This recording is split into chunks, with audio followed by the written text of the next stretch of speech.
బ్రతికించే నాయకుడు ఉన్నారా? నిరాశ నిస్పృహలతో కొట్టుమిట్టాడుతున్న కేడర్లో ఉత్సాహం నింపడం సాధ్యమయ్యే పనేనా? ప్రకాశం జిల్లాలో మళ్లీ వైసీపీ జెండా రెపరెపలాడుతుందా? ఇంతకీ జిల్లాలో ఏం జరుగుతుంది? తర్వాత ఆ పార్టీని ముందుండి నడిపించే నాయకుడు ఎవరు? పార్టీ భవిష్యత్తు కార్యాచరణ ఎలా ఉండబోతోంది?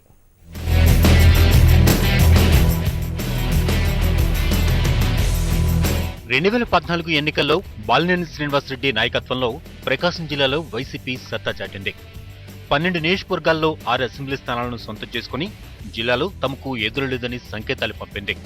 ఆ తర్వాత పంచాయతీ, ఎంపీటీసీ, జెడ్పీటీసీ ఎన్నికల్లోనూ అధికార పార్టీని చిత్తు చేసి కోలుకోలేని దెబ్బతీసింది. అయితే ఇప్పుడు ఒక్కసారిగా సీన్ మారిపోయింది.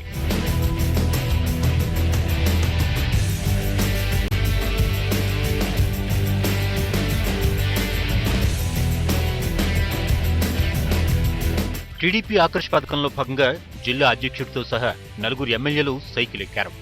దీంతో ప్రస్తుతం జిల్లాలో వైసీపీ జెండా భుజాన వేసుకునేందుకు కార్యకర్తలు కనపడటం లేదు. జిల్లాలో ఇప్పుడు 2 ఎమ్మెల్యేలతో కొనవైపురితో కొట్టాడుతున్న పార్టీని బతికించడానికి సరైన నాయకుడు కావాలని పార్టీ నేతలు భావిస్తున్నారు. దీనికి తిరిగి బాలినేనికి బాధ్యతలు అప్పచెప్పడమే కరెక్ట్ అన్న అభిప్రాయాలు వినపడుతున్నాయి.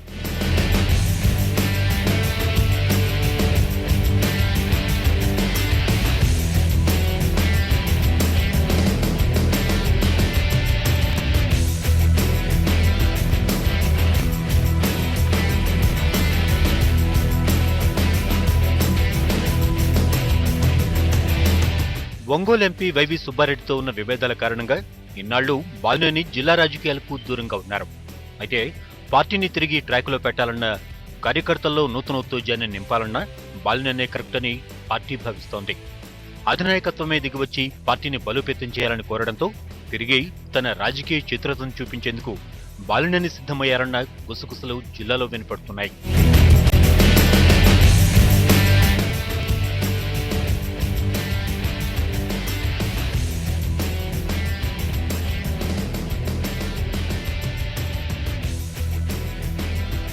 మరే 2-3 రోజుల్లో బాలినేని జిల్లా అధ్యక్ష పదవి చేపడతారని జోరుగా ప్రచారం సాగుతోంది.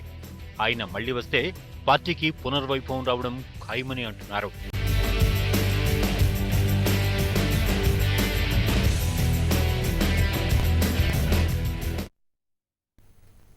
ప్రాంతీయంలో ఇప్పుడు